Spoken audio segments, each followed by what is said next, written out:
तीन रंग, एक प्रेम। यूरोप के एक खूबसूरत ऐतिहासिक शहर की सुनहरी शाम थी।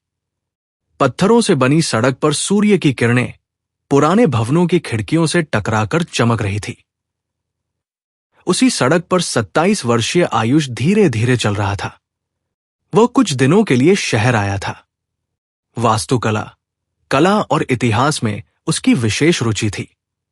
उस शाम वह एक पुराने महलनुमा भवन के सामने खड़ा होकर उसकी वास्तुकला को देख रहा था। तभी उसकी नजर तीन युवतियों पर पड़ी। तीनों एक साथ खड़ी थी। पीले परिधान में पीहू, हरे परिधान में मेहर और आड़ू रंग के परिधान में सान्या। तीनों बेहद खूबसूरत थी। लेकिन आयुष की नजर कुछ क्षणों बाद आगे बढ़ गई। तीनों ने एक दूसरे की ओर देखा। पीहू मुस्कुराई। लगता है साहब को हमें कोई दिलचस्पी नहीं है। मेहर ने हंसते हुए कहा, शायद इन्हें प्रभावित करने के लिए कुछ खास करना पड़ेगा। सान्या चुप रही। उसने बस आयुष की ओर देखा और हल्की मुस्कान दी। उसे पहली नजर में ही आयुष अच्छा लगा था। अगले दिन पीहू ने तय किया कि वो आयुष का ध्यान अपनी ओर खींचेगी। वो उसी कैफे में पहुंची जहां आयुष बैठा किताब पढ़ रहा था। वह जानबूझकर उसकी मेज के पास से गुजरी और अपना छोटा सा पर्स गिरा दिया। आयुष तुरंत उठा। आपका पर्स। पीहू ने मुस्कुराकर कहा, ओह धन्यवाद। वैसे अगर आप इतने सज्जन हैं तो शायद कॉफी भी पिला सकते हैं। आयुष हंस पड़ा। यह तो बहुत सीधा हमला है। पीहू भी हंसने लगी। उसकी बेबाकी ने आयुष का ध्यान जरूर खींच लिया, लेकिन वह केवल शुरुआत थी। पीहू ने उसके साथ मजाक करना, अचानक सामने आ जाना, उसके पसंदीदा संगीत के बारे में जानना और उसे शहर के मजेदार स्थान दिखाना शुरू कर दिया। आयुष उसके साथ बहुत हंसता था। मेहर ने अलग रास्ता चुना। एक शाम उसने आयुष को शहर की कला प्रदर्शनी में बुलाया। वहां उसने स्वयं बनाई हुई एक पेंटिंग दिखाई। पेंटिंग में एक अकेला व्यक्ति विशाल शहर के बीच खड़ा था। आयुष ने पूछा, इस चित्र का अर्थ क्या है? मेहर ने धीरे से कहा, कभी कभी इंसान हजारों लोगों के बीच भी अकेला होता है। उसे सिर्फ एक ऐसा व्यक्ति चाहिए जो उसे सच में समझ सके। आयुष कुछ क्षण चुप रहा। उस उत्तर ने उसे प्रभावित किया। मेहर उसके साथ जीवन, सपनों और रिश्तों पर बातें करने लगी। पीहू जहां आयुष को हंसाती थी, मेहर उसे सोचने पर मजबूर करती थी। सान्या ने दोनों से बिल्कुल अलग रास्ता चुना। वह आयुष को प्रभावित करने की कोशिश ही नहीं करती थी। जब बाकी दोनों आयुष के आसपास रहने की कोशिश करती, सान्या दूर खड़ी उन्हें देखकर मुस्कुराती रहती। एक शाम अचानक तेज बारिश शुरू हो गई। सड़क पर भीड़ भागने लगी।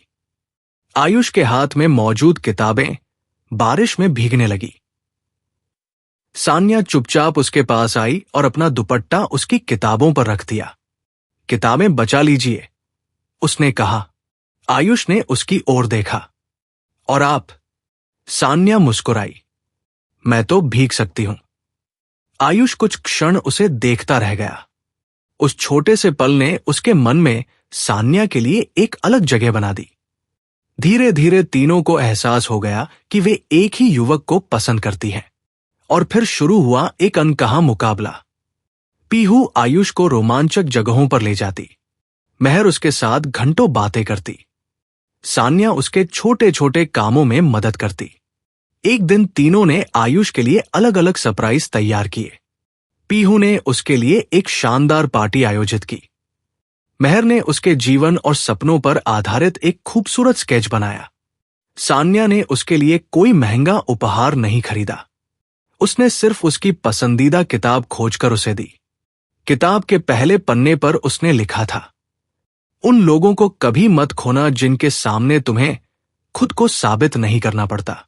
आयुष उस संदेश को देर तक देखता रहा। कुछ दिनों बाद आयुष को अपने काम से जुड़ी एक बड़ी समस्या का सामना करना पड़ा। वह परेशान था। पीहू ने उसे खुश करने की कोशिश की। मेहर ने उसे समस्या का समाधान सोचने में मदद की, लेकिन सान्या उसके पास चुपचाप बैठी रही। आयुष ने कहा, तुम कुछ कह क्यों नहीं रही? सान्या ने उत्तर दिया, क्योंकि हर परेशानी का समाधान तुरंत शब्दों से नहीं होता। कभी कभी इंसान को सिर्फ ये महसूस होना चाहिए कि कोई उसके साथ है। आयुष ने उसकी ओर देखा। उसकी आंखों में कोई प्रदर्शन नहीं था, कोई प्रतियोगिता नहीं, कोई बनावट नहीं, सिर्फ सच्चाई थी। एक शाम आयुष ने तीनों को उसी खूबसूरत ऐतिहासिक भवन के सामने बुलाया जहां उसने उन्हें पहली बार देखा था। तीनों अपने अपने रंगों में उसके सामने खड़ी थी। पीहू पीले रंग में, महर हरे रंग में, सान्या आड़ू रंग में। आयुष ने मुस्कुराते हुए कहा, तुम तीनों बहुत खूबसूरत हो, लेकिन मैंने इन दिनों में एक बात समझी है। तीनों उसकी ओर देखने लगी। प्यार किसी को जीतने की प्रतियोगिता नहीं है।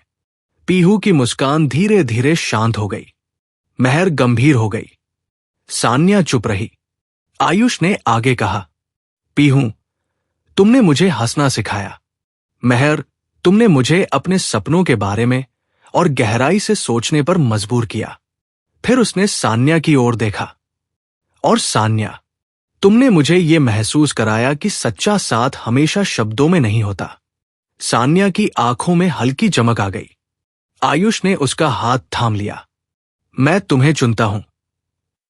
पीहू कुछ क्षण चुप रही, फिर मुस्कुराकर बोली, कम से कम हमारी दोस्ती तो नहीं बदलेगी। महर हंस पड़ी। सान्या ने दोनों को गले लगा लिया। उस शाम तीनों रंग एक साथ चमक रहे थे। पीला खुशी का, हरा उम्मीद का, और आड़ू रंग प्रेम की गर्माहट का। लेकिन आयुष ने जिस लड़की को चुना, वो सबसे अधिक सुंदर इसलिए नहीं थी कि उसका चेहरा सुंदर था। वह इसलिए सुंदर थी क्योंकि उसके दिल में सच्चाई थी। सच्चा प्रेम किसी को प्रभावित करने से नहीं, बल्कि उसके सामने अपना वास्तविक रूप स्वीकार करने से मिलता है।